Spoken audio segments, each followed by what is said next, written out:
एक अमीर घर की लड़की ने मुझे 108 बार प्रपोज किया, लेकिन मैंने हर बार उसे बेरहमी से ठुकरा दिया। लेकिन जब उसने आखिरी बार प्रपोज किया, तभी अचानक मेरे दिमाग में इस दुनिया की असली कहानी की यादें आ गईं। उस कहानी में मेरे इनकार करने के बाद नायिका अपने बचपन के दोस्त यानी हीरो के साथ प्यार में पड़ जाती है। लेकिन वह हीरो एक जुनूनी और पागल इंसान निकलता है। उसे पता चलता है कि नायिका पहले मुझे पसंद करती थी, तो वह गुस्से में मुझे कार से टक्कर मार देता है और मैं हमेशा के लिए कोमा में चला जाता हूँ। मैंने तो कभी उसकी प्रेमिका छीनने की कोशिश भी नहीं की, फिर भी वह मुझसे इतनी नफरत करता है। अपनी किस्मत बदलने के लिए मेरे पास एक ही रास्ता था, नायिका की मदद लेकर उस हीरो को हराना। आखिर मैं सिर्फ एक साइड कैरेक्टर हूँ, मेरी जान ज्यादा मजबूत नहीं है। योजना बनाते ही मैं सीधे सुवानवान के अपार्टमेंट की तरफ दौड़ पड़ा। रास्ते में सोच रहा था, माफी मांगने से अच्छा है कि अपनी शक्ल सूरत का फायदा उठाकर उल्टा उसी को दोषी बना दूं। अगर मेरी चाल नहीं चली तो मेरी खैर नहीं। घबराते हुए मैंने डोरबेल बजा दी। उधर घर के अंदर सुवानवान ने अभी अभी फैसला किया था कि इतने साल मेरा पीछा करने के बाद अब उसे मुझे भूल जाना चाहिए। अचानक डोरबेल बजी तो वह चौंक गई। इतनी रात को कौन आया होगा? वह दरवाजे तक गई। जैसे ही दरवाजा खोला, मुझे देखकर वहीं की वहीं रह गई। कांपती आवाज में उसने पूछा, तुम यहां कैसे? मैंने उसे घूर कर कहा, तुमसे मिलने आया हूं। इतना कहकर मैं उसे हल्का सा हटाकर अंदर चला गया, जैसे यह मेरा ही घर हो। मैं आराम से सोफे पर बैठ गया और उसे शिकायत भरी नजरों से देखने लगा। यह मेरा पुराना तरीका था, नाराज बनकर सामने वाले को झुका देना।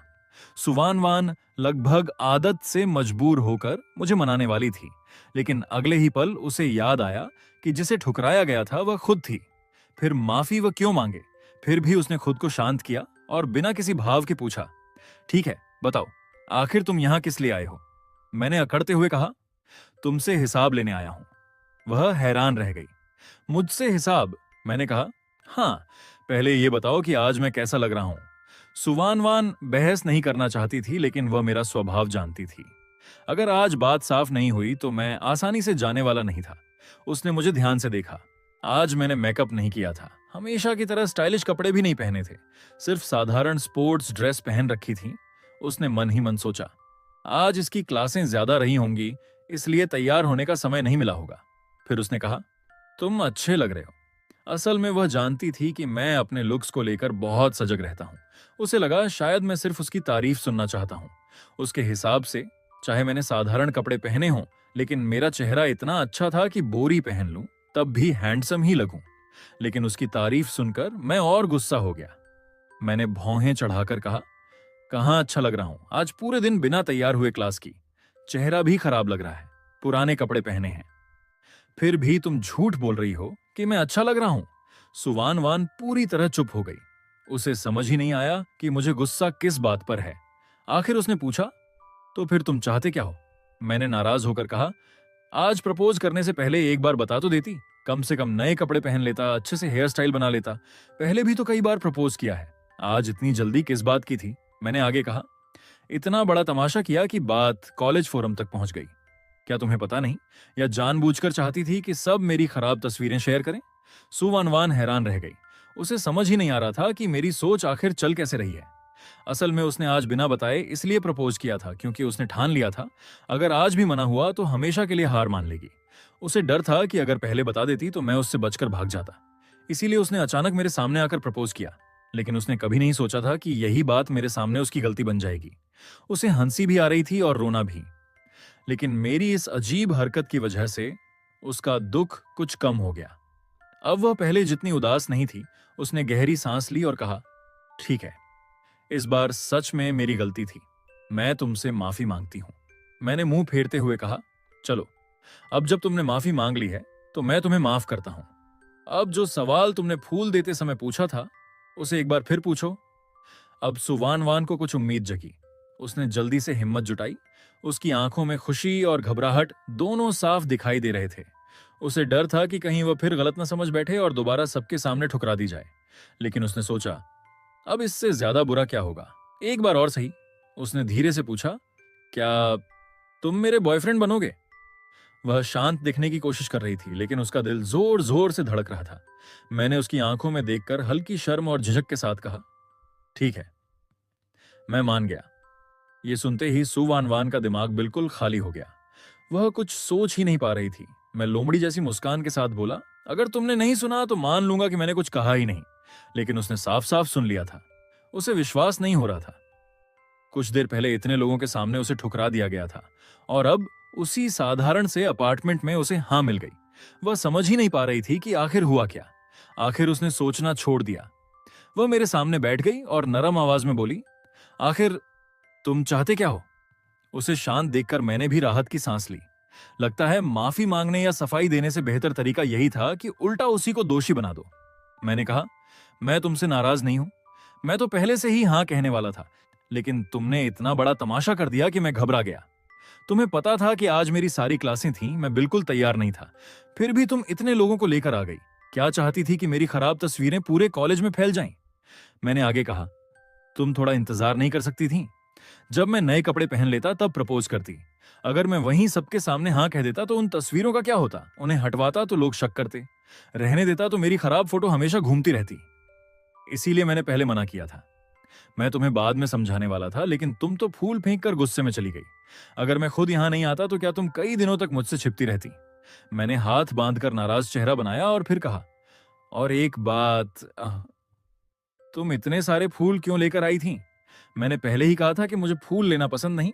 उन्हें फेंकना भी बुरा लगता है और संभालना भी नहीं आता। कुल मिलाकर आज जो कुछ हुआ उसकी गलती तुम्हारी थी, समझी? मैं लगातार उंगली से सुवानवान को हल्के हल्के छूकर अपनी शिकायत जताता रहा, लेकिन अब उसका ध्यान इन छोटी छोटी बातों पर नहीं था। उसके दिमाग में सिर्फ मेरी कही हुई बातें घूम रही थीं।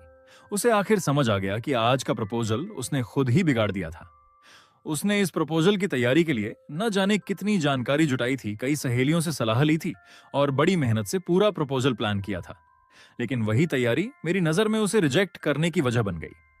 जब उसने मेरी सोच के हिसाब से बात को समझा तो उसे लगा कि सच में उसने मेरी भावनाओं के बारे में सोचा ही नहीं।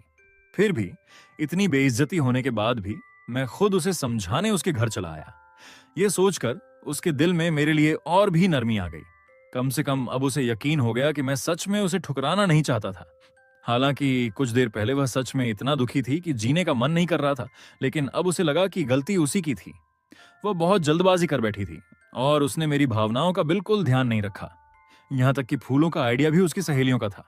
उसे याद ही नहीं रहा कि मुझे फूल लेना पसंद नहीं है। अब उसे लगा कि मेरा नाराज होना भी गलत नहीं था, बल्कि उसकी खुद की ठंडी और रूखी प्रतिक्रिया शायद मुझे डरा गई थी। इसलिए मैं इतनी जल्दी उसे मनाने चला आया। उसने मन ही मन सोचा, तो उसके दिल में भी मेरी जगह है।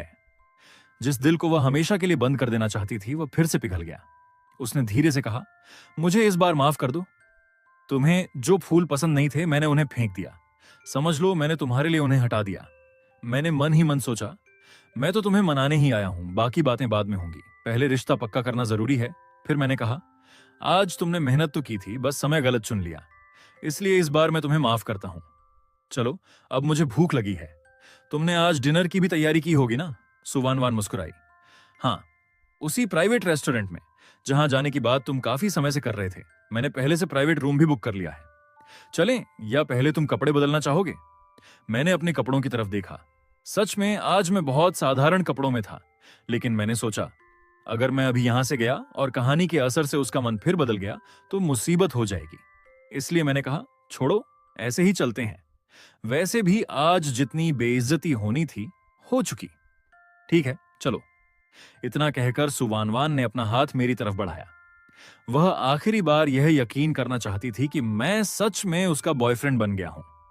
वह 6 साल से मेरा पीछा कर रही थी। मैंने पहले ही कहा था कि मुझे हल्के स्वभाव वाले लोग पसंद नहीं, इसलिए जब तक मैं खुद इजाजत न दूं, कोई भी ज्यादा नजदीकी नहीं होगी।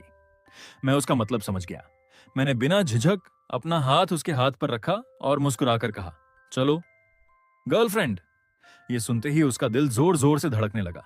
अब जाकर उसे पूरी तरह विश्वास हुआ कि मैंने सच में उसका प्रपोजल स्वीकार कर लिया है। उसके चेहरे की मुस्कान रुक ही नहीं रही थी। जो लड़की हमेशा ठंडी और शांत दिखती थी, इस समय बिल्कुल मासूम और खुश लग रही थी। अचानक मैं जोर से बोला, अरे! वह घबरा गई। उसे लगा कहीं मैं अपना फैसला बदल तो नहीं रहा। मैंने बैग से वही घड़ी निकाली जो उसने प्रपोज करते समय मुझे दी थी और उसकी तरफ बढ़ा दी। उसे लगा शायद मैं गिफ्ट वापस कर रहा हूं। उसका चेहरा एकदम उतर गया, लेकिन मैंने कहा, अरे, इसे मेरे हाथ में पहनाओ। वह कुछ पल तक मुझे देखती रही। आज उसकी भावनाएं किसी रोलर कोस्टर से कम नहीं थीं। उसने बड़े प्यार से मेरे हाथ में घड़ी पहनाई। उसकी आंखों में प्यार साफ दिखाई दे रहा था। मैंने भी घड़ी को देखकर मुस्कुराया। मुझे पता था कि यह किसी विदेशी लग्जरी ब्रांड की खास ऑर्डर पर बनवाई गई घड़ी थी, लेकिन उसने मुझसे कहा था कि यह बस एक साधारण ब्रांड की है, ताकि मुझे महंगा गिफ्ट लेने का बोझ महसूस ना हो। मैं मन ही मन मुस्कुराया। कितनी भोली लड़की है। हम दोनों कार में बैठ गए। मैंने आंखें बंद कर लीं, जैसे पूरे दिन की पढ़ाई से थक गया हूं। लेकिन असल में मैं कहानी के आगे के घटनाक्रम के बारे में सोच रहा था। अभी तो सिर्फ पहली मुसीबत टली थी। असली परेशानी तो अब शुरू होने वाली थी। मुझे पहले से तैयारी करनी होगी। कहानी का हीरो बचपन से ही सुवानवान का दोस्त था। उनका मिलना जुलना पूरी तरह बंद कराना आसान नहीं था, लेकिन कहानी में साफ लिखा था कि जब तक सुवानवान अकेली थी, तब भी उसने उस लड़के के प्यार को कई बार ठुकराया था। उस लड़के ने दोनों परिवारों के रिश्तों का सहारा लेकर बहुत समय बाद उसका दिल जीता था। यानी शुरुआत में सुवानवान उसे सिर्फ छोटे भाई जैसा मानती थी। इसका मतलब साफ था, जब तक मैं हमेशा सुवानवान के साथ रहूंगा, उसके नायिका वाले भाग्य का असर मुझे भी बचाए रखेगा। मैंने आंखें खोलीं। सुवानवान, उसने तुरंत पूछा, क्या हुआ? आराम नहीं मिला? मैंने कहा, थोड़ी परेशानी है, लेकिन वह बात नहीं।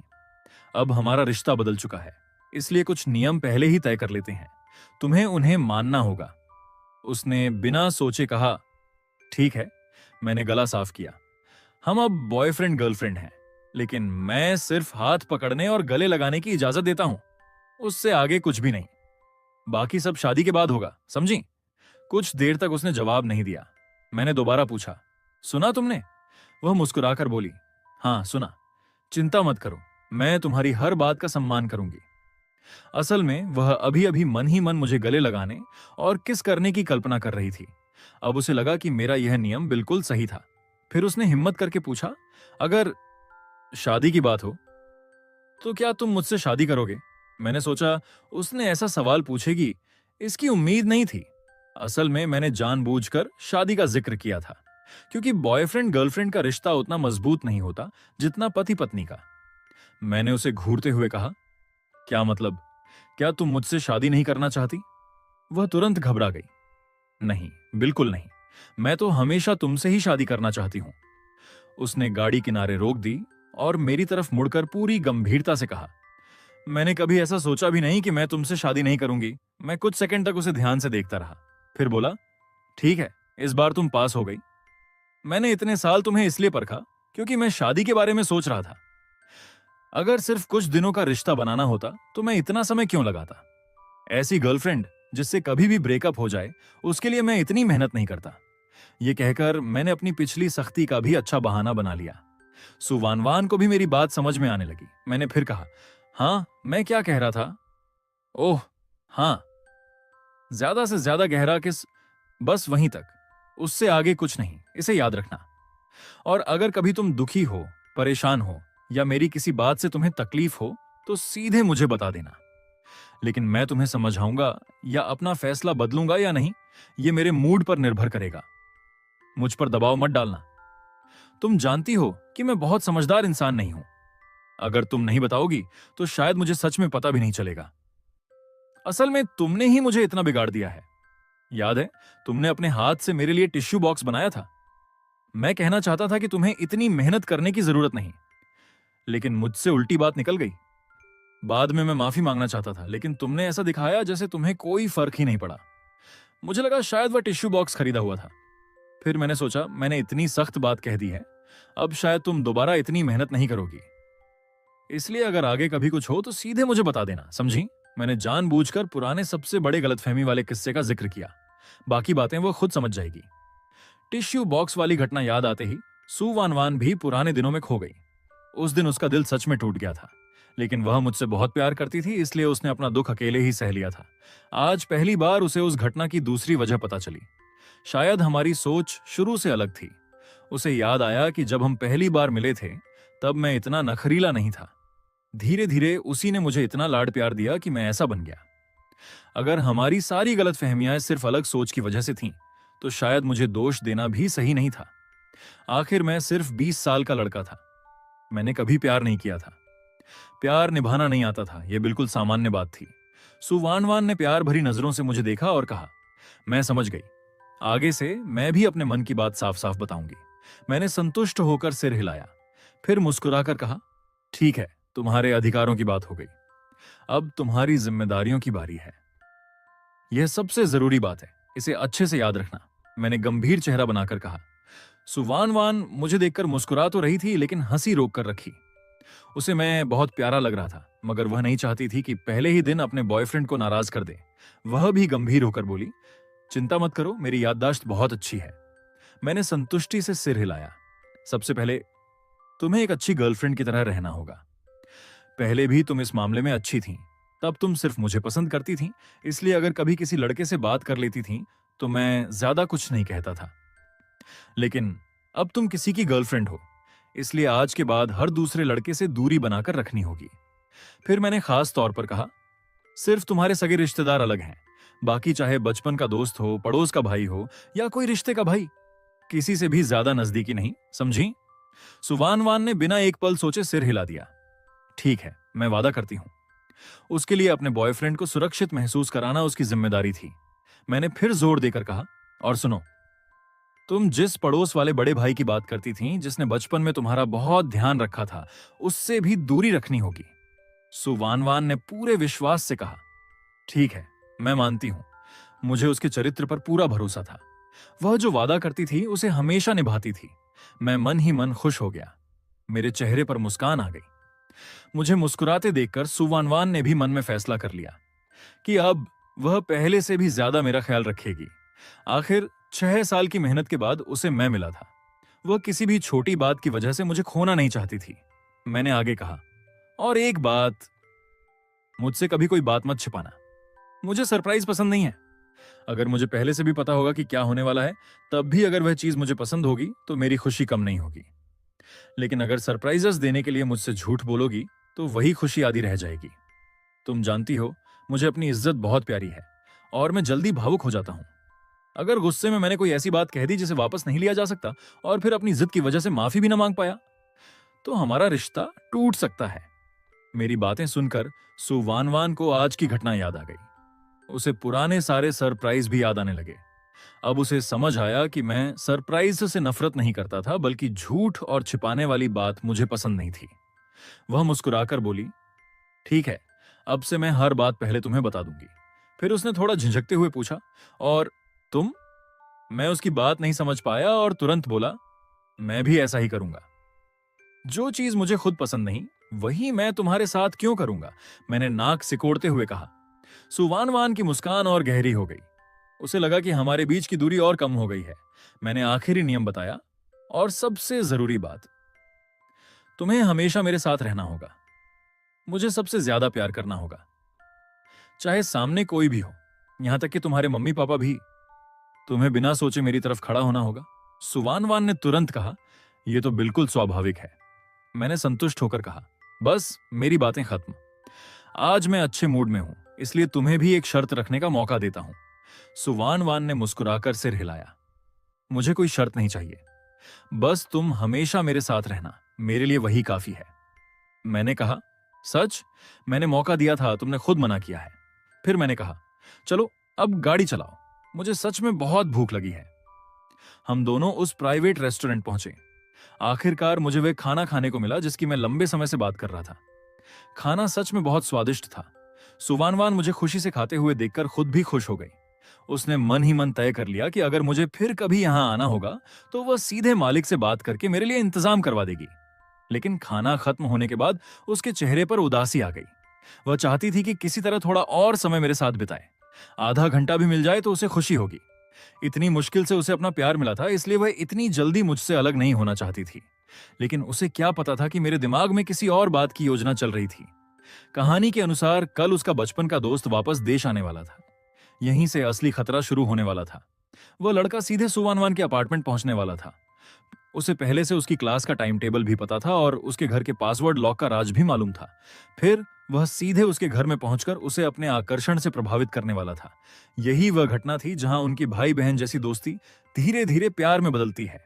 अगर कहानी उसी तरह चली तो मैं सिर्फ अपनी गर्लफ्रेंड नहीं खोऊंगा, मैं अपनी जान भी गंवा दूंगा। मैंने सोचा, अगर वह लड़का यह सब कर सकता है तो मैं तो उसका असली बॉयफ्रेंड हूं। मुझे तो उससे पहले ये करना चाहिए। आज रात मैं ही सुवानवान के घर रुकूंगा, ताकि वह पहले से मेरी मौजूदगी की आदी हो जाए। फिर कल जब उसका बचपन का दोस्त आएगा और उसे कोई मौका ही नहीं मिलेगा, तब उसके चेहरे का रंग देखने लायक होगा। वैसे भी वह लड़का मुझे छोड़ने वाला नहीं था, तो फिर मैं पहले ही चाल क्यों न चलूं। ये सोचकर मैंने सीधे सुवानवान से कहा, आज रात मैं तुम्हारे अपार्टमेंट में रुकूंगा। ये सुनते ही सुवानवान एकदम चौंक गई। हकलाते हुए उसने पूछा, क्या? लेकिन पहले तो तुम इसके लिए कभी तैयार नहीं होते थे। लेकिन इस बार मैंने पहले ही बाजी पलट दी। मैं मुस्कुराकर बोला, पहले तुम मेरी गर्लफ्रेंड नहीं थी, लेकिन अब बात अलग है। मुझे तुम पर भरोसा है। सुवानवान इतनी बेवकूफ नहीं थी कि मेरे साथ अकेले रहने का मौका छोड़ देती। हम दोनों उसके अपार्टमेंट पहुंचे, लेकिन अंदर जाते ही मैं चौंक गया। पूरा घर बिल्कुल खाली सा था, जैसे किसी मॉडल फ्लैट का सैंपल हो। मैंने हैरानी से कहा, यहां तो कुछ भी नहीं है, इतना साधारण घर। तब सुवानवान ने एक ऐसा राज बताया जिसने मुझे चुप कर दिया। वह बोली, यह अपार्टमेंट मैंने तुम्हारे लिए लिया था। मुझे लगा था कि तुम्हें हॉस्टल में रहने की आदत नहीं होगी, इसलिए सोचा जब तुम यहां आओगे तब हम दोनों मिलकर इसे तुम्हारी पसंद के हिसाब से सजाएंगे। उसकी बात सुनकर मैं भावुक तो हुआ, लेकिन खुश नहीं हो पाया, क्योंकि मुझे पता था कि हॉस्टल में बहुत जल्द कोई मुझे मारने की कोशिश करेगा। अब वहां रहना सुरक्षित नहीं था, और इस अपार्टमेंट में भी वह पागल लड़का आसानी से आ सकता था। इसलिए हमें तुरंत नया घर ढूंढना पड़ेगा। बेशक मैं अभी साथ रहने की बात नहीं कर रहा था, मैं अभी भी रिश्ते को धीरे धीरे आगे बढ़ाना चाहता था। लेकिन मुझे सबसे ज्यादा गुस्सा इस बात पर आ रहा था कि असली कहानी में वही पागल लड़का, जिसके पास पैसे और ताकत दोनों थे, हर तरह के अपराध करता रहा। फिर भी आखिर में सुवानवान उसी का साथ देती है और उसके सारे गुनाह छिपाती है। यह सोचकर मेरा खून खौल उठा। क्या मेरी जान की कोई कीमत ही नहीं थी? मैंने मन ही मन कसम खाई, अब मैं चुप बैठकर मौत का इंतजार नहीं करूंगा। मैंने सुवानवान का हाथ पकड़ा और उसे सोफे पर बैठा दिया। फिर बिना झिझक उसके पास जाकर उसके कंधे से लग गया। मैंने महसूस किया कि उसका शरीर एक पल के लिए सख्त हो गया। अगले ही पल उसने मुझे कसकर अपनी बाहों में भर लिया। मैं मन ही मन मुस्कुराया। कहानी में वही पागल लड़का कई बार खुद को उसके करीब लाने की कोशिश करता था, लेकिन हर बार सुवानवान उसे दूर धकेल देती थी, और मैं सिर्फ एक बार उसके कंधे पर सिर रखता हूं और वह खुद मुझे गले लगा लेती है। मैंने मोबाइल निकाला और उसे एक घर का डिजाइन दिखाया। उस डिजाइन में लगभग कोई दीवार नहीं थी। कमरों की जगह हल्के सजावटी पार्टीशन थे। पूरा घर एक बड़े, आरामदायक और निजी स्पेस जैसा लग रहा था। सुवानवान तुरंत समझ गई कि मुझे ऐसा घर पसंद है। उसने अपने साधारण अपार्टमेंट की तरफ देखा, फिर मेरी तरफ देखकर बोली, तो मैं तुम्हारे लिए ऐसा ही घर खरीद देती हूं, या फिर इस घर की सारी दीवारें हटाकर इसे ऐसा ही बनवा देती हूं। लेकिन इतना कहते ही वह घबरा गई। उसे पता था कि मुझे महंगे तोहफे पसंद नहीं हैं। पहले भी वह जब मुझे कोई गिफ्ट देती थी तो उसकी कीमत छिपा देती थी। अब अगर वह मुझे पूरा घर ही दे दे तो कहीं मैं मना ना कर दूं। लेकिन फिर उसने सोचा, अब हमारा रिश्ता बदल चुका है, एक दिन हमें शादी भी करनी है। इसलिए उसने हिम्मत करके मेरी राय पूछी। मैं मन ही मन सोच रहा था, उस पागल लड़के के आने में सिर्फ एक दिन बचा है। सबसे अच्छा होगा कि कल ही नया घर मिल जाए, ताकि वह सीधे यहां आए और दरवाजे से ही वापस लौट जाए। मुझे लगा यह इतना आसान नहीं होगा, लेकिन तभी सुवानवान बोली, ठीक है, कल हम नया घर देखने चलेंगे। ये कहते हुए उसके कान हल्के लाल हो गए। उसे ऐसा महसूस हो रहा था जैसे हम दोनों शादी के बाद का घर देखने जा रहे हों। मैं मुस्कुराकर बोला, ठीक है, अब मैं नहाने जा रहा हूं।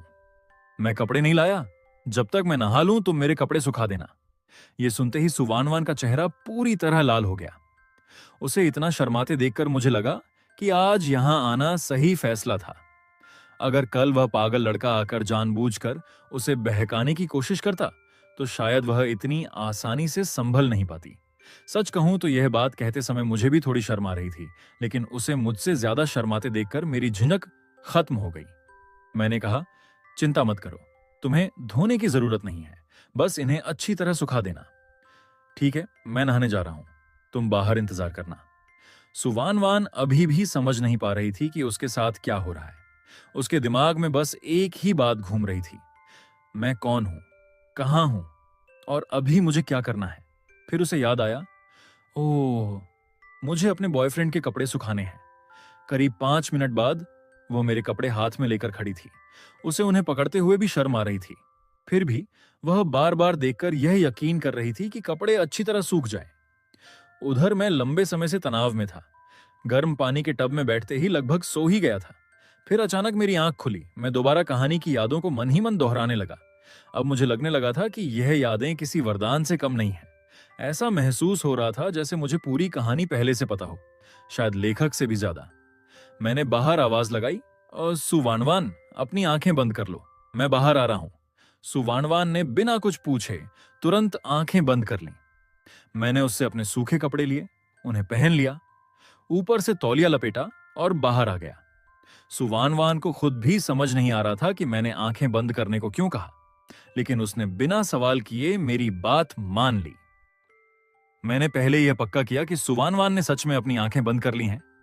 फिर मैं धीरे धीरे उसके वार्डरोब के पास गया और कपड़ों में कुछ ढूंढने लगा। आखिरकार मुझे वह शर्ट मिल गई जो कहानी में हीरो ने सुवानवान को गिफ्ट की थी। वह सच में बहुत महंगी और खास डिजाइन वाली शर्ट थी। मैंने देखते ही पहचान लिया। मैंने जानबूझकर उसके ऊपर के 2 बटन खोल दिए। मन ही मन बोला, इतना काफी होगा। उधर सुवानवान सोफे पर आंखें बंद करके बैठी थी। तभी उसे एक जानी पहचानी खुशबू महसूस हुई। वह उसी के बॉडी वॉश की खुशबू थी, लेकिन न जाने क्यों आज वह खुशबू बिल्कुल अलग लग रही थी। उसने धीरे से पूछा, मैं अब आंखें खोल सकती हूं? मैंने कहा, हाँ, खोल लो। जैसे ही उसने आंखें खोली, वह कुछ पल के लिए बिल्कुल चुप रह गई। उसकी नजर अनायास मुझ पर टिक गई। वह मन ही मन खुद को संभालने लगी। यह मेरा बॉयफ्रेंड है। उसे देखकर मेरा घबरा जाना कोई अजीब बात नहीं है। मैंने देखा कि वह लगातार मुझे ही देख रही है। इससे मेरा आत्मविश्वास और बढ़ गया। असल में मैं भी पहली बार ऐसा कुछ कर रहा था। मैं सोच रहा था कि अगर उसकी प्रतिक्रिया कहानी जैसी नहीं हुई तो मेरी सारी मेहनत बेकार जाएगी। मैंने जानबूझकर अपना खड़े होने का अंदाज बदला। उसकी नजर भी मेरे साथ साथ घूम गई। मैं मन ही मन मुस्कुराया। लगता है मेरी ही जीत हुई। कहानी में भी वह पहले चौंकी थी, लेकिन तुरंत नजर हटा ली थी और हीरो से कपड़े बदलने को कह दिया था। लेकिन सुवानवान की प्रतिक्रिया देखकर मैं खुश हो गया। मैं धीरे धीरे उसकी तरफ बढ़ने लगा। उधर सुवानवान को लग रहा था कि उसकी सांसें तेज हो रही हैं। वह समझ ही नहीं पा रही थी कि मैं ऐसा क्यों कर रहा हूं। उसे अभी तक यह भी ध्यान नहीं गया था कि मैंने उसकी ही शर्ट पहन रखी है। असल में वह शर्ट उसने सिर्फ 2-3 बार ही पहनी थी, इसलिए तुरंत पहचान नहीं पाई। उसके मन में बस एक ही बात थी, यह बहुत अच्छा लग रहा है। मैं उसके सामने जाकर थोड़ा मजाक करने वाला था, लेकिन तभी मेरा पैर कालीन में उलझ गया। मैं संतुलन खो बैठा और सीधे उसकी तरफ गिर पड़ा। अच्छी बात यह रही कि सुवानवान ने तुरंत मुझे संभाल लिया, नहीं तो मैं जोर से गिर जाता। जब मुझे होश आया तब एहसास हुआ कि हमारी स्थिति काफी अजीब हो गई है। मैं लगभग उसकी गोद में था। घबराकर मैं तुरंत खुद को संभालने की कोशिश करने लगा। मेरी इस हरकत से सुवानवान की सांसें और तेज हो गईं। अब मेरे चेहरे पर भी शर्म साफ दिखाई दे रही थी। सुवानवान पहले खुद का ध्यान कहीं और लगाने की कोशिश कर रही थी, लेकिन तभी उसकी नजर मेरी शर्ट पर गई। अब उसे समझ आया कि मैंने उसकी शर्ट पहन रखी है। ऊपर के बटन भी खुले थे। वह तुरंत नजरें फेरना चाहती थी, लेकिन ऐसा कर नहीं पाई। मैंने सोचा, अब तो बात यहां तक आ ही गई है। वैसे भी अगर सब ठीक रहा तो आगे चलकर मुझे उसी से शादी करनी है। मैंने हिम्मत करके कहा, सुवानवान, क्या हम एक किस कर सकते हैं? सुवानवान ने मेरी तरफ देखा। उसकी आंखों में साफ खुशी दिखाई दे रही थी। उसने धीरे से मेरा चेहरा अपनी तरफ किया और मुस्कुराकर पूछा, सच? उसकी नजरें देखकर मेरा आत्मविश्वास थोड़ा डगमगा गया। मैंने हल्की झिझक के साथ कहा, अगर नहीं तो अगली बार सही। लेकिन इससे पहले कि मैं कुछ और कहता, उसने धीरे से मुझे चूम लिया। यह हम दोनों का पहला अनुभव था। शुरुआत में हम दोनों थोड़ा झिझक रहे थे। धीरे धीरे माहौल सहज होने लगा। कुछ देर बाद मैंने महसूस किया कि यह पल मेरी उम्मीद से कहीं लंबा हो गया है। आखिरकार वह पीछे हटी। मैंने राहत की सांस ली, थक कर सोफे पर लेट गया और आंखें बंद कर लीं। मैंने मन ही मन सोचा, मुझे तो अंदाजा भी नहीं था कि सिर्फ किस करने से भी इतनी थकान हो सकती है। अगली बार मुझे पहले ही नियम बना देने चाहिए कि इतनी देर तक नहीं। कुछ देर बाद मुझे नींद सी आने लगी। तभी अचानक मुझे महसूस हुआ कि किसी ने मुझे अपनी बाहों में उठा लिया। मैंने आंखें खोली। सामने सुवानवान मुस्कुरा रही थी। मैंने उसे हल्की नाराजगी से घूर कर देखा। मैंने घबरा कर पूछा, ये मेरे होंठ तो सूज नहीं गए हैं? कल मैं लोगों का सामना कैसे करूंगा? सुवानवान इस समय अंदर से बेहद खुश और संतुष्ट थी। मैं जो भी कह रहा था वह बस मुस्कुराए जा रही थी। उसने प्यार से कहा, इतने भी नहीं सूजे हैं। एक रात सो जाओगे तो लगभग ठीक हो जाएंगे। बाद में जब तुम सो जाओगे मैं मेडिकल स्टोर से दवा लाकर लगा दूंगी। कल सुबह 10 बजे तुम्हारी क्लास है, तब तक सब ठीक हो जाएगा। मैंने संदेह से पूछा। सच? वह मुस्कुराकर बोली। जब सरप्राइज देने की बात ना हो तब मैंने तुमसे कभी झूठ बोला है? मैंने सोचा और सिर हिला दिया। ठीक है, अब मुझे नींद आ रही है। फिर मैंने उसकी शर्ट की तरफ देखते हुए कहा, यह शर्ट बहुत महंगी है क्या? पहनने में बहुत आरामदायक है, इसे मैं नाइट ड्रेस बना लूं? मुझे ऐसा लग रहा था कि मुझे किसी और जरूरी बात का भी ध्यान रखना था, शायद उस पागल बचपन के दोस्त से जुड़ी कोई योजना। लेकिन अभी जो कुछ हुआ उसके बाद मेरा दिमाग पूरी तरह खाली हो चुका था। मैंने सोचा, वैसे भी अगर वह इस शर्ट को इतना महत्व देता है तो मेरा इसे अपने पास रखना बिल्कुल सही है। आखिर मैंने इसे पहन भी लिया है। कहीं ऐसा तो नहीं कि बाद में ये 3 लोगों की यादगार बन जाए? ये सोचकर ही मेरे रोंगटे खड़े हो गए। मैं हल्का सा कांप गया। सुवान वान ने समझा कि मुझे ठंड लग रही है। उसे पहले से पता था कि मुझे ठंड जल्दी लगती है। इसी वजह से उसने यह अपार्टमेंट लेते समय फर्श में हीटिंग भी लगवाई थी और अभी उसे चालू भी कर दिया था। लेकिन मुझे फिर भी ठंड लगती देख उसने मन ही मन सोचा, नए घर में इससे भी बेहतर हीटिंग लगवाऊंगी।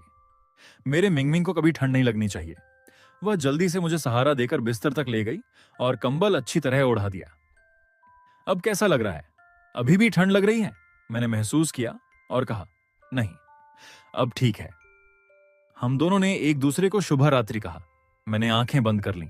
आज का दिन सचमुच बहुत थका देने वाला था। एक तो पूरी दुनिया बदल देने वाली सच्चाई पता चली, दूसरे मैंने उस घटना को टाल दिया जिसमें सुवान वान मुझे छोड़ देती। अब हमारा रिश्ता भी पहले से काफी मजबूत हो चुका था। कम से कम फिलहाल मैं सुरक्षित था। यह सोचकर मेरे मन को भी सुकून मिला और मैं जल्दी ही गहरी नींद में सो गया। सुवान वान काफी देर तक मेरे सोते हुए चेहरे को देखती रही। फिर उसने धीरे से मेरे माथे पर एक चुंबन दिया और कमरे से बाहर निकल गई। वह सीधे मेडिकल स्टोर गई, दवा खरीद कर लाई और मेरे सोते समय बड़े ध्यान से मेरे होंठों पर दवा लगा दी। उसके बाद वह खुद गेस्ट रूम में जाकर लेट गई। मैं तो गहरी नींद सो गया था, लेकिन सुवानवान की आंखों से नींद गायब थी। आज उसकी भावनाएं पूरे दिन ऊपर नीचे होती रहीं, लेकिन आखिरकार सब कुछ अच्छा ही हुआ। वह बार बार आज की बातें याद करके मुस्कुरा रही थी। उसे अपने चुंबन पर भी थोड़ा गर्व महसूस हो रहा था। उसने मन ही मन कसम खाई, मैं जिंदगी भर सिर्फ मिंगमिंग को ही चूमूंगी। मैं बहुत चैन की नींद सोया। सुबह उठकर मुझे लगा कि अकेले रहने का मजा ही अलग है। लेकिन न जाने क्यों कहानी की यादें लौटने के बाद सुवान वान के लिए मेरा प्यार पहले से भी ज्यादा बढ़ गया था। मैंने सोचा, शायद पहले कहानी की ताकत मेरे असली एहसासों को दबा रही थी। अब वह असर खत्म हो गया है। मैंने इस बारे में ज्यादा नहीं सोचा। आखिर अपनी होने वाली पत्नी से प्यार करना कोई शर्म की बात तो नहीं थी। मैं चलते हुए सीधे उसके पीछे गया और पीछे से उसे गले लगा लिया। सुवान वान का शरीर हल्का सा सिहर गया। असल में उसे मेरे आने का पहले से ही एहसास हो गया था, लेकिन उसने यह बिल्कुल नहीं सोचा था कि मैं पीछे से आकर उसे गले लगा लूंगा। उसके चेहरे पर खुशी साफ झलक रही थी। वह मेरा हाथ अपनी कमर से हटाना ही नहीं चाहती थी। उसने धीरे से कहा, मैं तुम्हारे लिए नाश्ता बना देती हूँ, बस ध्यान रखना कहीं गर्म चीज से जल मत जाना। मैंने भी उसे नहीं छोड़ा। उसे मेरा यूं पास रहना बहुत अच्छा लग रहा था। नाश्ता करते समय उसने कहा, आज तुम्हारी सिर्फ सुबह की क्लास है, मेरी दोपहर में है। लेकिन उससे क्या फर्क पड़ता है, आज दोपहर हम नया घर देखने चलें? मैंने तुरंत हामी भर दी, जरूर, लेकिन पहले तो मेरी क्लास खत्म होने पर मुझे लेने आना। खाना खाने के बाद मैं हॉस्टल जाकर कपड़े बदल लूंगा, और हाँ, अगर मैं नीचे आऊं और तुम सबसे पहले दिखाई नहीं दिए तो फिर देख लेना। सुवान वान मुस्कुराकर बोली, ठीक है, मैं तुम्हारे हॉस्टल के नीचे ही इंतजार करूंगी, कहीं नहीं जाऊंगी। मैं मन ही मन मुस्कुराया। कल तक मैं सोच रहा था कि उस बचपन के दोस्त की सारी चालें नाकाम कर दूं, लेकिन अब तो यह भी तय नहीं था कि सुवानवान उसकी तरफ देखेगी भी या नहीं। मैं थोड़ा उत्सुक भी था कि उसकी सारी कोशिशें कैसे बेकार जाएंगी, लेकिन साथ ही यह भी नहीं चाहता था कि मेरी गर्लफ्रेंड किसी और की तरफ देखे। आखिर मैंने सोचा, जो होगा देखा जाएगा। मैंने अपनी तरफ से सारी तैयारी कर ली है, अब मुझे सुवानवान पर भरोसा है। सुवानवान मुझे क्लास तक छोड़कर खुद अपने हॉस्टल चली गई। क्लासरूम में सबने उसे मुझे छोड़ते हुए देखा। सभी के चेहरे पर एक ही भाव था, जैसा सोचा था वैसा ही हुआ। सबको लगा कि कल प्रपोजल ठुकराए जाने के बाद भी सुवानवान आज भी उसी तरह मेरे पीछे घूम रही है। लड़कियां उसे तिरस्कार भरी नजरों से देखने लगीं, जबकि लड़कों के चेहरों पर अफसोस साफ दिखाई दे रहा था। कल जब सबने देखा कि सुवानवान का चेहरा पहले से अलग लग रहा था, तो सभी को लगा कि शायद इस बार वह आखिरकार मेरा पीछा छोड़ देगी। लेकिन किसे पता था कि आज भी वह हमेशा की तरह मुझे खुद क्लास तक छोड़ने आई। मैंने सबके चेहरे के भाव देख लिए, लेकिन कुछ नहीं कहा। वे जो चाहे सोचें, मुझे कोई फर्क नहीं पड़ता था। मेरी तरफ तो सब कुछ शांत था, लेकिन उधर सू वान वान के हॉस्टल में काफी हलचल मची हुई थी। उसकी तीनों सहेलियों को खबर मिल चुकी थी कि वह आज सुबह फिर से मुझे क्लास छोड़ने गई है। एक सहेली ने हंसते हुए कहा, लगता है कल जो कह रही थी कि अब हार मान लूंगी, वो सब हवा हो गया। दूसरी बोली, कल तो मैंने 50 पैसे की शर्त भी लगा दी थी कि इस बार सच में छोड़ देगी, बेकार चली गई मेरी शर्त। तीसरी ने मुस्कुराकर कहा, मैंने पहले ही कहा था, इतने सालों से पीछा कर रही है, पहले भी कितनी बार रिजेक्ट हुई है, वो इतनी आसानी से हार मानने वालों में से नहीं है। तुम लोग भी उसके गुस्से में बोले हुए शब्दों पर यकीन कर बैठे। इसी बीच सुवानवान हॉस्टल लौटी। उसकी आंखों में खुशी साफ झलक रही थी और होंठों की मुस्कान किसी भी कीमत पर गायब होने का नाम नहीं ले रही थी। वह आराम से अपना सामान समेटने लगी। तीनों सहेलियां ठुड्डी पर हाथ रखे उसे घूरती रहीं। उसे देखकर ऐसा लग रहा था जैसे वह प्यार में पूरी तरह डूब चुकी हो। हॉस्टल की सबसे बड़ी लड़की ने धीरे से कहा, यह तो बिल्कुल भी ब्रेकअप वाली शक्ल नहीं लग रही। इसे देखकर तो लगता है जैसे प्यार का बुखार चढ़ गया हो। कहीं कल के झटके से इसका दिमाग तो नहीं घूम गया। दूसरी लड़की ने हाथ हिलाते हुए कहा, इसकी मुस्कान तो AK-47 से भी नहीं दब रही। ऐसा तो बिल्कुल नहीं लगता कि इसका दिल टूटा है। कहीं इसका प्रपोजल सफल तो नहीं हो गया। लेकिन अगले ही पल उसने खुद ही सिर हिला दिया। नहीं, अगर सच में बन गया होता तो ये पूरी यूनिवर्सिटी को बता चुकी होती। इतने सालों की मेहनत के बाद ये इतनी शांत नहीं बैठ सकती। तीसरी लड़की ने चश्मा ठीक करते हुए सुवानवान को अलमारी से कपड़े चुनते देखा और बोली, तुम लोगों ने इसे कभी इतने ध्यान से कपड़े चुनते देखा है? पहले तो बस ये पूछती थी कि ये मिंग आज कौन सा रंग पहन रहा है, फिर उसी से मैच कर लेती थी। लेकिन आज इसे देखकर तो साफ लग रहा है कि ये डेट पर जाने वाली है। तीनों ने एक साथ हाथ बांध लिए और उसके सामने खड़ी हो गईं। उनका अंदाज बिल्कुल किसी जज की तरह था, जैसे आज सू वानवान से सारी सच्चाई उगलवा कर ही रहेंगी। करीब 15 मिनट बाद सू वानवान तैयार होकर मुड़ी। जैसे ही उसने अपनी तीनों सहेलियों की आंखों में झांका, उसे उनमें गपशप की चमक साफ दिखाई दी। उनकी निगाहें मानो उस पर ही टिकी हुई थीं। सुवानवान खुद भी मुस्कुरा दी। उसने हल्की रहस्यमयी मुस्कान के साथ कहा, ठीक है, बस इतना जान लो कि अच्छी खबर है। बाकी सब मैं वापस आकर बताऊंगी। अभी मुझे ये मिंग को क्लास खत्म होने पर लेने जाना है। इतना कहकर उसने किसी को बोलने का मौका तक नहीं दिया। जल्दी से अपनी जैकेट उठाई और फुर्ती से हॉस्टल से बाहर निकल गई। पीछे तीनों सहेलियां हैरानी से उसे देखती रह गईं। असल में अभी मेरी क्लास खत्म होने में 1 घंटे से भी ज्यादा समय था। लेकिन सू वानवान जानती थी कि अगर वह हॉस्टल में रुक गई तो उसकी तीनों सहेलियां लगातार सवाल पूछती रहेंगी। अगर उन्होंने सच का अंदाजा लगा लिया तो कहीं मेरी बनाई हुई सारी सरप्राइज वाली योजना खराब ना हो जाए। आखिर बॉयफ्रेंड को मनाना तो उन्हें नहीं आता था, इसलिए उसने सोचा भाग जाना ही सबसे अच्छा उपाय है। वो मेरी क्लास के पास एक खाली कमरे में जाकर बैठ गई। वहीं बैठकर उसने आसपास के अपार्टमेंट्स की जानकारी तलाशनी शुरू कर दी। काफी देर खोजने के बाद उसे 2 अपार्टमेंट पसंद आए। दोनों उसकी शर्तों पर खरे उतरते थे। पहली बात, दोनों पूरी तरह तैयार थे और तुरंत रहने लायक थे। दूसरी बात, उनकी सुरक्षा व्यवस्था बेहद सख्त थी। 24 घंटे सिक्योरिटी गार्ड मौजूद रहते थे और अंदर आने जाने के लिए फेस रिकॉग्निशन सिस्टम था। सुरक्षा किसी बड़े लग्जरी सोसाइटी से कम नहीं थी। उसे लगा कि ऐसी जगह मैं सुरक्षित और आराम से रह सकूंगा। घर चुनने के बाद उसने सीधे सेल्स मैनेजर से संपर्क किया। इस बार उसने अपनी असली पहचान भी बता दी। हालांकि यहां घर देखने के लिए किसी खास पहचान की जरूरत नहीं थी, लेकिन वह अच्छी तरह जानती थी कि प्रॉपर्टी के कारोबार में ग्राहक की हैसियत देखकर ही व्यवहार किया जाता है। उसे पता था कि मेरी पसंद थोड़ी अलग है और मैं छोटी छोटी बातों पर भी ध्यान देता हूँ। वह नहीं चाहती थी कि कोई सेल्समैन मुझे हल्के में ले या लापरवाही से पेश आए, इसलिए उसने पहले ही सबको सूचना दे दी। जैसा उसने सोचा था वैसा ही हुआ। जैसे ही दोनों प्रोजेक्ट्स के सेल्स मैनेजरों ने सुपरिवार की बड़ी बेटी का नाम सुना, उनका रवैया तुरंत बदल गया। भले ही आखिर में वह उनके यहाँ से घर खरीदे या नहीं, लेकिन इतनी बड़ी ग्राहक से परिचय होना भी उनके लिए फायदेमंद था। सारी तैयारी पूरी करने के बाद सुवानवान सीधे मेरी क्लास के बाहर आकर मेरा इंतजार करने। क्लास खत्म होते ही मैंने देखा कि सुवानवान पहले से मेरा इंतजार कर रही थी। उसके चेहरे पर प्यारी सी मुस्कान थी। खाना खाते समय उसने मुझे उन 2 सोसाइटियों के बारे में बताया जिन्हें उसने हमारे लिए चुना था।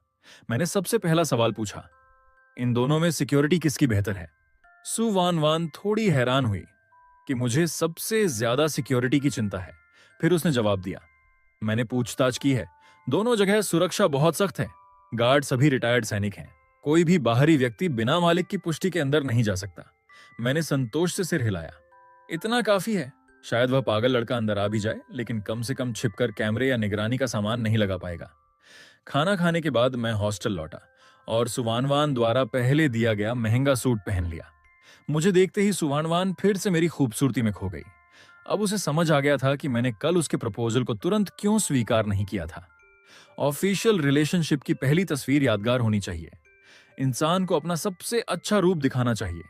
वह मन ही मन खुश हुई कि अच्छा हुआ मैं खुद उसके पास आ गया था। दोनों नई सोसाइटी देखने पहुंचे। इस बार सेल्स मैनेजर खुद हमारा स्वागत कर रहा था। मैं तरह तरह के अजीब सवाल पूछता रहा, लेकिन उसने हर सवाल का धैर्य से जवाब दिया।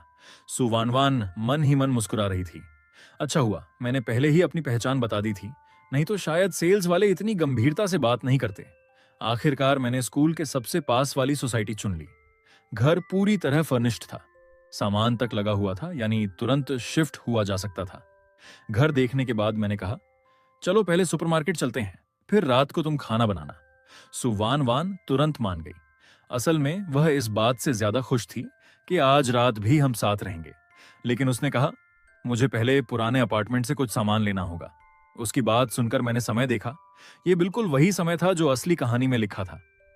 लगता है अब कहानी का असली प्लॉट शुरू होने वाला है। मैंने सोचा कि अब देखना चाहिए, इस बार हालात बदलने पर वो बचपन का दोस्त क्या करता है। मैं बोला, तुम जाओ, मैं तब तक सोसाइटी घूम लेता हूं और थोड़ा आराम करूंगा। सुवानवान जल्दी से अपने पुराने अपार्टमेंट चली गई। उधर उसी समय वह बचपन का दोस्त, बीमार जुनूनी लड़का, नहाकर बाहर आया। उसे अचानक याद आया कि जो महंगी शर्ट उसने सुवानवान को दी थी वह अलमारी में नहीं थी। उसने सोचा, क्या आज वानवान वही शर्ट पहनकर गई है? यह सोचकर उसके चेहरे पर मुस्कान आ गई। अपनी शर्ट न मिलने पर उसने खुद सफेद शर्ट पहन ली और आईने में खुद को देखने लगा। उसे पूरा विश्वास था कि वह मुझसे ज्यादा हैंडसम है, लेकिन जैसे ही उसे मेरा ख्याल आया, उसके मन का अंधेरा फिर जाग उठा। काश ये मिंग दुनिया से गायब हो जाए। इतनी अच्छी लड़की उसकी कद्र ही नहीं करता, फिर भी वानवान उसी के पीछे पड़ी है। उसे पहले ही पता चल चुका था कि सुवानवान ने मुझे फिर प्रपोज किया और मैंने फिर मना कर दिया। लेकिन इस बार उसे खबर मिली थी कि सुवानवान का रवैया पहले जैसा नहीं था। वह फूल भी नहीं ले गई थी और सीधे चली गई थी। उसे लगा अब मेरे पास मौका है, इसीलिए वह सीधे उसके अपार्टमेंट आ गया था। घड़ी देखकर उसने सोचा, अब तक वानवान की क्लास खत्म हो चुकी होगी, वह कभी भी लौट सकती है। इतने दिनों बाद मिलूंगा, शायद उसे गले लगा लूं। लेकिन अगले ही पल उसने सोचा, कहीं अचानक गले लगाने से वह डर ना जाए। उसी समय दरवाजा खुलने की आवाज आई। सुवानवान जैसे ही अंदर आई, उसे तुरंत कुछ अजीब महसूस हुआ। फर्श पर एक लड़के का सूटकेस रखा था।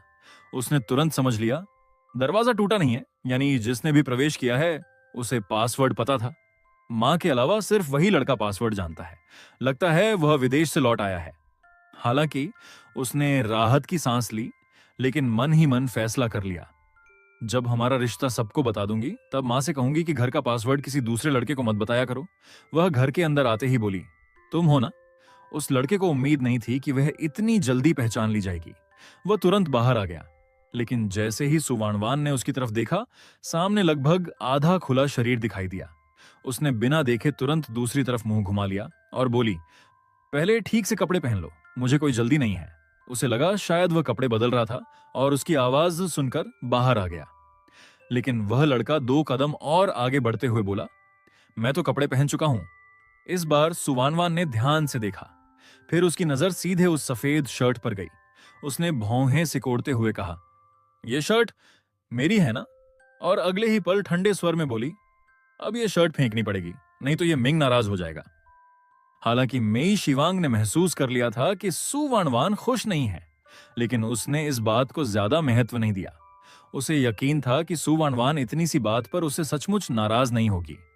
ज्यादा से ज्यादा वह यही सोचेगी कि उसके अपने कपड़े होते हुए भी उसने उसके कपड़े क्यों पहन लिए, बस इसी बात पर हैरान होगी। मेई शिवांग लगातार सुवानवान को देख रहा था। तभी उसने देखा कि उसकी नजर सूटकेस पर गई। उसी पल उसे समझ आ गया कि उसी सूटकेस ने उसकी पोल खोल दी, जिसकी वजह से उसका अचानक किया गया प्लान पूरी तरह नाकाम हो गया। मेई शिवांग को बहुत पछतावा हुआ। समय बहुत कम था। अभी थोड़ी देर पहले वह जल्दी जल्दी नहाने चला गया था, इसलिए सूटकेस को बस यूं ही एक तरफ फेंक दिया था। लगता है आज गर्मियों के कपड़ों से सुवानवान को आकर्षित करने की उसकी योजना पूरी तरह असफल हो गई। लेकिन वह इतनी आसानी से हार मानने वालों में से नहीं था। वह मुस्कुराते हुए बोला, अरे मेरा सूटकेस खोलने का मन नहीं था, इसलिए मैंने बस वान दीदी के कपड़ों में से एक पहन लिया। वान दीदी, आप इतनी छोटी सी बात पर नाराज तो नहीं होंगी ना? ये कहते हुए वो फिर से सुवानवान के और करीब आ गया। इस बार उसके कदम पहले से भी बड़े थे, लेकिन तभी ऐसा लगा जैसे वह जरा तेज चल पड़ा हो। अचानक उसका पैर मुड़ गया और उसका पूरा शरीर सीधे सुवानवान की तरफ गिर पड़ा। मेई शिवांग के होंठों पर हल्की मुस्कान आ गई। उसे लगा कि उसने बड़ी चालाकी दिखाई है। अभी थोड़ी देर पहले जब वह उसके पास आया था तब सुवानवान पीछे नहीं हटी थी। इस बार तो वह उसे जरूर पकड़ लेगी। आह! लेकिन अगले ही पल मेई शिवांग जमीन पर गिर पड़ा। उसका पूरा दिमाग सुन्न हो गया। क्या हुआ? वह सचमुच गिर गया, लेकिन वह कैसे गिर सकता था? अभी तो दोनों के बीच इतनी कम दूरी थी। वान दीदी ने उसे पकड़ा क्यों नहीं? मेई शिवांग ने सिर उठाया। उसके चेहरे पर अब भी हैरानी साफ दिखाई दे रही थी। जैसे ही सुवानवान ने उसे गिरने दिया, उसकी आंखों में छिपा अंधेरा अब काबू से बाहर हो गया। वान दीदी ने मुझे पकड़ा क्यों नहीं? आखिर क्यों? दूसरी तरफ सुवानवान भी उलझन में थी। उसे तो लगने लगा कि कहीं उसके घर की फर्श में ही कोई समस्या तो नहीं। कल भी ये मिंग लगभग गिर गया था। अच्छी बात यह रही कि उसने उसे पकड़ लिया था। और आज मेई शिवांग भी गिर पड़ा। लेकिन इस बार की गिरावट साफ तौर पर जानबूझकर की हुई लग रही थी। इसलिए सुवानवान अनजाने में ही एक तरफ हट गई। सिर्फ इसलिए नहीं कि उसे समझ आ गया था कि मेई शिवांग जानबूझकर ऐसा कर रहा है, बल्कि इसलिए भी क्योंकि कल ये मिंग ने उसे कई बार सावधान किया था। उसे खुद भी समझ नहीं आ रहा था कि ये मिंग की छठी इंद्रिय इतनी सटीक कब से होने लगी। मेई शिवांग उसके सामने गिर पड़ा। शायद ये मिंग ने भी नहीं सोचा होगा कि वह जानबूझकर ऐसा करेगा। फर्श पर मोटा कालीन बिछा हुआ था। चूंकि यह सब उसने जानबूझकर किया था, इसलिए उसने खुद को चोट लगने की कोई गुंजाइश नहीं छोड़ी थी। इसी वजह से सुवानवान भी बिना किसी अपराध बोध के उससे हट गई। फिर भी उसने पूछा, तुम ठीक तो हो? मेई शिवांग की आंखें हल्की लाल हो गईं, लेकिन उसकी आंखों में भरा अंधेरा अभी भी गायब नहीं हुआ था। उसका चेहरा मासूम और बेबस दिखने के बजाय डरावना लग रहा था। उसे इस रूप में देखकर सुवानवान भी एक पल के लिए चौंक गई। क्या सिर्फ इसलिए कि मैंने उसे नहीं पकड़ा, वह मुझसे इतनी नफरत करने लगा?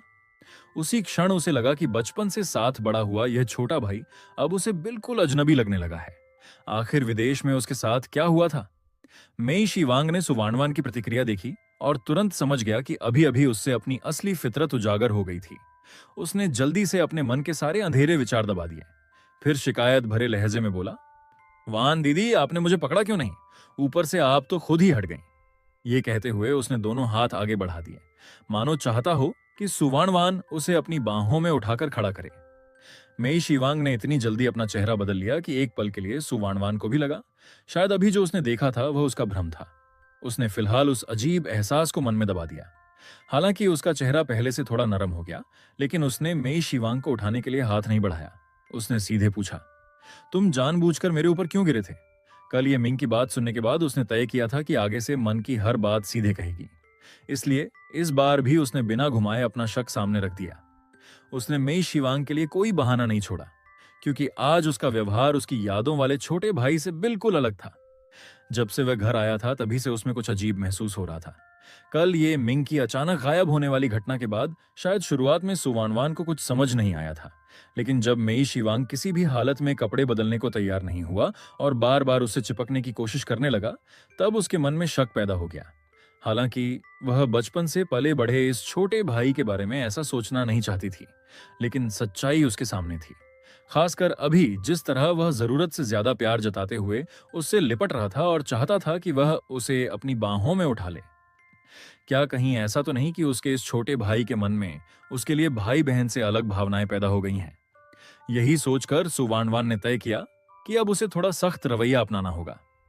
मेई शिवांग को अभी तक यह पता नहीं था कि उसकी सिर्फ इतनी सी नजदीकी दिखाने वाली हरकत ने सुवानवान को उससे और भी दूर कर दिया है। जब उसने सुवानवान को अपनी चाल इतनी बेरहमी से उजागर करते सुना तो उसका चेहरा एकदम पीला पड़ गया। लेकिन अगले ही पल उसने फिर से बेबस होने का नाटक किया। वान दीदी, आप क्या कह रही हैं? मैं तो बस जल्दी में था, इसलिए मेरा संतुलन बिगड़ गया। आप मेरे बारे में ऐसा कैसे सोच सकती हैं? और फिर अगर मुझे आपको गले लगाना ही होता तो मैं सीधे गले लगा लेता। अपने आप को गिराने का नाटक क्यों करता? सुवानवान को अचानक कल ये मिंग की गंभीर चेतावनी याद आ गई। ये सोचकर उसके पूरे शरीर में सिहरन दौड़ गई। नहीं, वह अपने बॉयफ्रेंड को इतनी आसानी से नहीं खो सकती।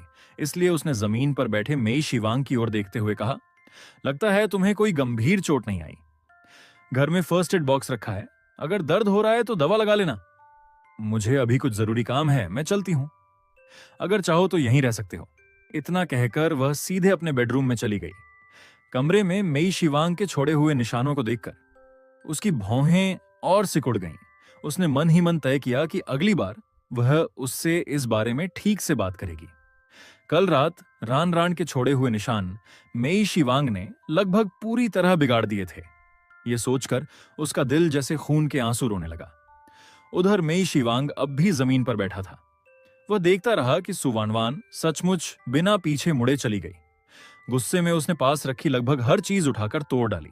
अपना गुस्सा निकालने के बाद उसे याद आया कि सुवानवान ने कहा था कि वह यहां रह सकता है, तो शायद वान दीदी सचमुच किसी जरूरी काम में व्यस्त होंगी। लेकिन आखिर ऐसा कौन सा काम था जो इतना जरूरी था कि उसके पास उसे उठाने तक का समय नहीं था? ये सोचते ही मेई शिवांग ने तुरंत अपना मोबाइल निकाला। गुस्से से उसने अपने आदमियों को आदेश दिया, पता लगाओ वान दीदी आखिर किस काम के लिए इतनी जल्दी में गई हैं। मेई शिवांग की वजह से कुछ समय बर्बाद हो गया था, इसलिए सुवर्णवान सीधे दौड़ते हुए उस नए अपार्टमेंट कॉम्प्लेक्स में वापस गई जिसे उसने अभी अभी खरीदा था। ये सारे अपार्टमेंट स्कूल के पास ही थे, इसलिए उसने कार नहीं निकाली। जब सुवानवान नए घर पहुंची तो उसने देखा कि मैं सोफे पर सिकुड़कर सो गया था। यह नजारा देखते ही उसका दिल पूरी तरह पिघल गया।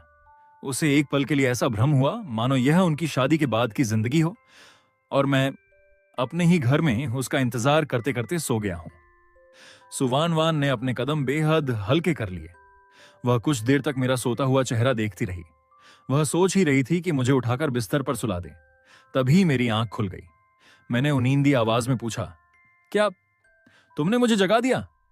सुवानवान मुस्कुराकर बोली, नहीं, मैंने तुम्हें नहीं जगाया। मैंने सिर हिलाया। मैं गहरी नींद में नहीं था, बस यूं ही सोचते सोचते आंख लग गई थी। हालांकि मैं अभी भी थोड़ा उनींदा था। मैंने सुवानवान की तरफ देखा और दोनों हाथ उसकी तरफ फैलाकर उसे गले लगाने का इशारा किया। मेरा यह प्यारा सा रूप देखकर सुवानवान का दिल पूरी तरह पिघल गया। अगर मैं कुछ कहता भी नहीं, तब भी उसका मन मुझे अपनी बाहों में भरकर खूब दुलार करने का था। उसने बिना किसी झिझक के मुझे अपनी गोद में उठा लिया। मैं उसकी जांघों पर बैठ गया। उसने अपनी ठोड़ी मेरे माथे से हल्के हल्के रगड़ी, फिर प्यार से पूछा, और सोना है? मैंने सिर हिलाया। नहीं, अब नहीं, थोड़ी भूख लगी है, चलो सुपरमार्केट चलते हैं। ठीक है। करीब 2 मिनट तक उसकी गोद में रहने के बाद मेरी नींद पूरी तरह खुल गई। तभी मुझे याद आया कि सुवानवान की मुलाकात उसके बचपन के दोस्त मेई शिवांग से हो चुकी होगी, लेकिन वह इतनी जल्दी वापस भी आ गई। लगता है मेरी सारी तैयारियां सचमुच काम कर गईं। मूल कहानी के अनुसार उसका बचपन का दोस्त तरह तरह की चालें चलता है ताकि सुवानवान को अपने पास रोक सके। पहले वह जानबूझकर पैर मुड़ने का नाटक करता है, फिर सीधे उसके ऊपर गिर पड़ता है। कहानी में सुवानवान बचपन की दोस्ती का ख्याल रखते हुए उसे कुछ देर तक अपने सीने से लगाए रखती है। हालांकि बाद में उसे अलग कर देती है, लेकिन सिर्फ वही कुछ पल का आलिंगन भी मेई शिवांग को बेहद खुश कर देता है। लेकिन वह एक जुनूनी इंसान था, इतने से वह कैसे संतुष्ट होता? बाद में जब वह पानी पीने गया तो उसने जानबूझकर अपना हाथ गर्म पानी से जला लिया। सच कहूं तो यह बात मुझे बिल्कुल समझ नहीं आई। हाथ जल जाना कोई बड़ी बात नहीं है, लेकिन कहानी में जिस तरह उस जलने का वर्णन किया गया है, ऐसा लगता है जैसे उसे बहुत ही गंभीर चोट लग गई हो। बाद में यही जला हुआ हाथ कई दिनों तक कहानी में चलता रहता है और सिर्फ इतनी सी चोट के कारण मेई शिवांग ऐसा व्यवहार करता है जैसे उसका पूरा हाथ ही टूट गया हो। यहां तक कि खाना भी सुवानवान से खिलवाने की जिद करता है।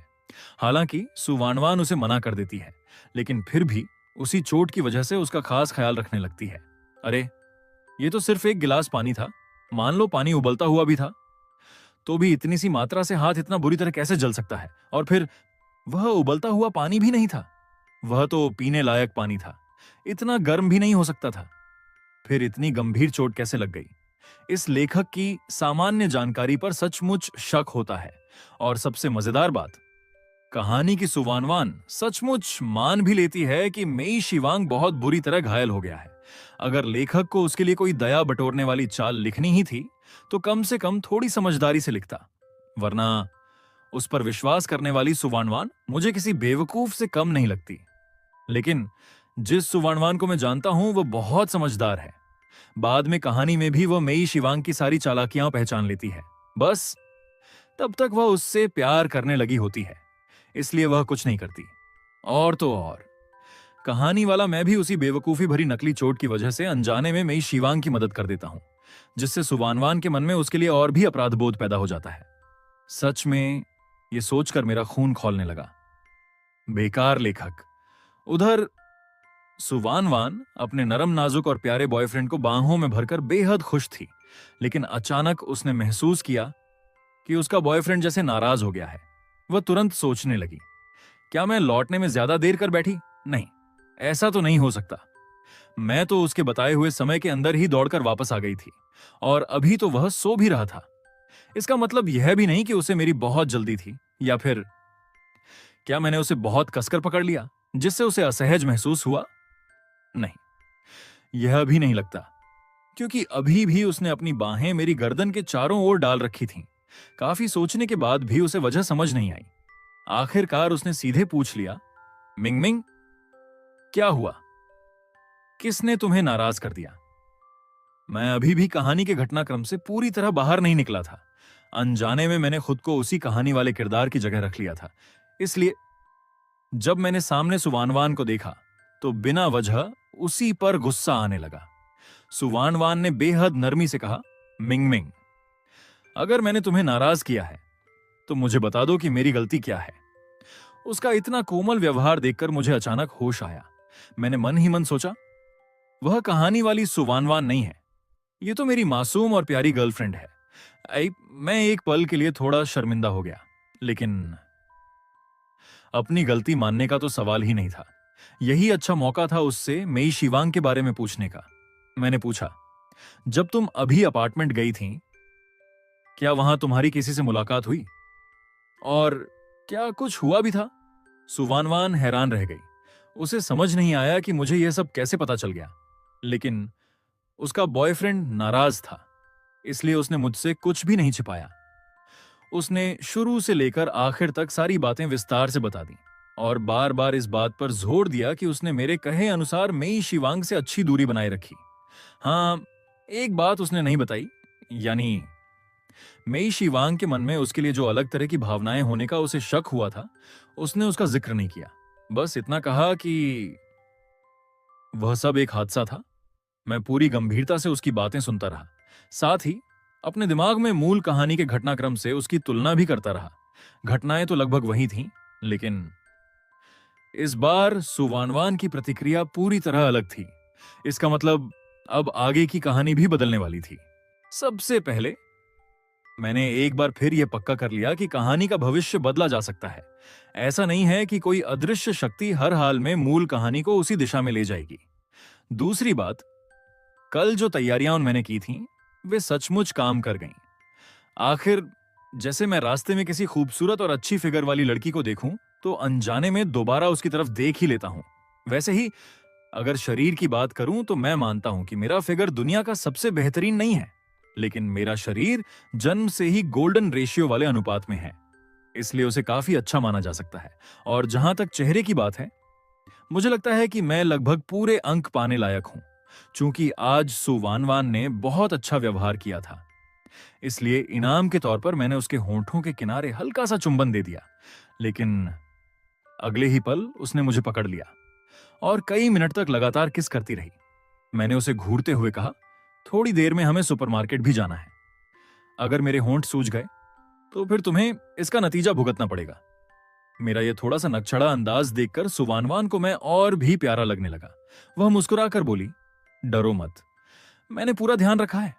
मैंने थोड़ा सोचकर महसूस किया कि सचमुच कल रात की तुलना में आज उसकी किस काफी नरम थी, इसलिए मैंने मान लिया। ठीक है, इस बार तुम्हें माफ करता हूं। अब अपने उस बचपन वाले दोस्त की बात आगे बताओ।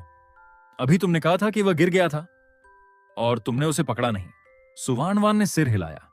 मैंने संतुष्ट होकर कहा, हां, इस मामले में तुमने बिल्कुल सही किया। आगे भी ऐसा ही करना। वैसे भी तुम्हारे घर में मोटा कालीन बिछा है, गिरने पर उसे ज्यादा चोट नहीं लगेगी। मैं खुद भी घर में कई बार ठोकर खाकर गिर चुका हूं। मुझे अच्छी तरह पता है।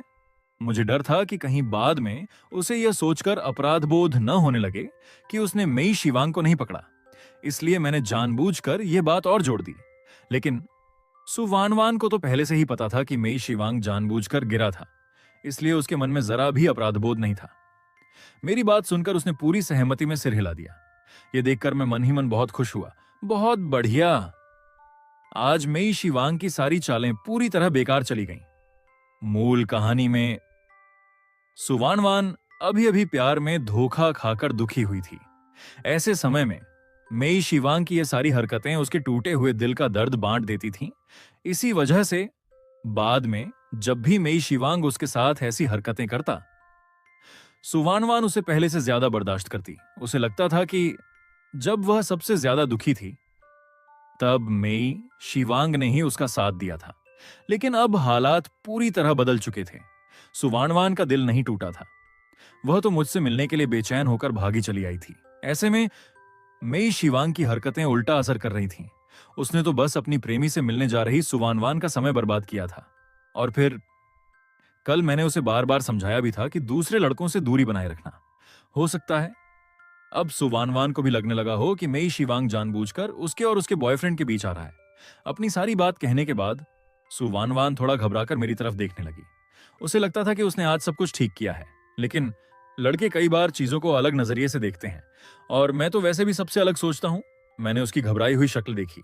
आज उसने सचमुच बहुत अच्छा व्यवहार किया था, इसलिए मैंने उसे और परेशान नहीं किया।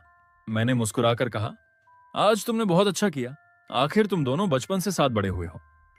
मैं तुम्हें उससे मिलने से कभी नहीं रोकूंगा, लेकिन आज की तरह हमेशा अपने बीच एक साफ सीमा बनाए रखना।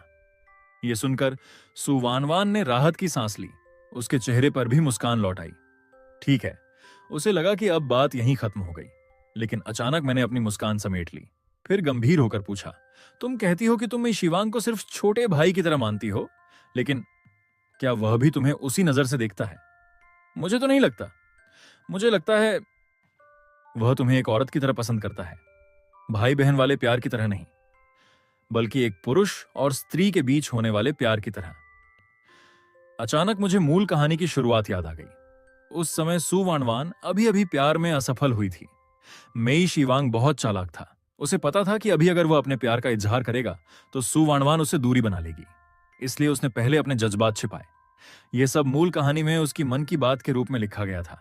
लेकिन अब मैं उसकी सारी चाल पहले ही उजागर कर देना चाहता था। मैं उसे यह मौका नहीं देना चाहता था कि वह छोटे भाई की पहचान का सहारा लेकर सुवानवान के साथ भावनात्मक नजदीकियां बढ़ाए। सुवानवान को उम्मीद नहीं थी कि मैं इतना तेज दिमाग निकला। उसे खुद भी आज ही पहली बार थोड़ा सा शक हुआ था, जबकि मैंने तो मेई शिवांग को देखा तक नहीं था। सिर्फ उसकी बातें सुनकर ही मैं इस नतीजे पर पहुंच गया, और वह भी पूरे यकीन के साथ। सुवानवान ने मेरा विरोध नहीं किया। वो बोली, मुझे भी नहीं पता। उसने कभी खुद अपने मुंह से ऐसा कुछ नहीं कहा। बचपन से मैं उसे सिर्फ अपना छोटा भाई ही मानती आई हूं। हाई स्कूल के बाद वह विदेश चला गया था। इन कुछ सालों में हमारी मुलाकातें भी बहुत कम हुई हैं, इसलिए मुझे नहीं पता कि उसकी भावनाएं बदल गई हैं या नहीं। फिर उसने उत्सुकता से पूछा, मिंगमिंग, तुम्हें ऐसा क्यों लगा? मैं मुस्कुराया। बहुत आसान है। सगे भाई बहन भी बड़े होने के बाद हर समय एक दूसरे से लिपटते नहीं रहते। ज्यादा से ज्यादा बहन के साथ बाजार जाते समय उसका हाथ पकड़ लेते हैं। लेकिन तुम्हारे कपड़े पहनना, वह भी इस तरह कि जैसे नीचे पैंट ही ना पहनी हो, और यह सब तब जब उसके अपने कपड़े भी मौजूद हों। ऊपर से सर्दियों के मौसम में तो साफ है उसके मन में तुम्हारे लिए भाई बहन वाला प्यार बिल्कुल नहीं है। जरा सोचो, अगर कोई लड़का खुद तुम्हारे कपड़े पहन ले, बार बार तुम्हें गले लगाने की कोशिश करे, तो उसका मतलब क्या होगा? जवाब तो बिल्कुल साफ है। मेरी बातें सुनकर सुवानवान को ऐसा लगा जैसे अचानक उसकी आंखें खुल गई हों। असल में वह खुद भी यह सब समझती थी, लेकिन उसके मन में मेई शिवांग की बचपन वाली छवि इतनी गहरी बैठी हुई थी कि वह आज भी उसे उसी छोटे लड़के की तरह देखती थी जो बचपन में हर समय उसके पीछे पीछे घूमता रहता था। इसलिए जब वह उसके करीब आने की कोशिश करता तो उसे बस इतना लगता कि यह बचपन की आदत है।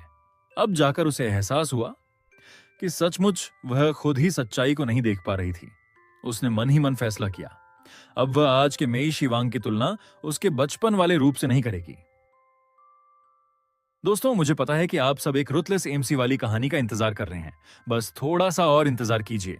मैं बहुत जल्द एक रुथलेस रिवेंज विलन एमसी वाली जबरदस्त कहानी लेकर आ रहा हूं, जिसमें बदला, पावर और जबरदस्त एक्शन भरपूर होगा। इस बार एमसी किसी को भी नहीं छोड़ेगा। बने रहिए।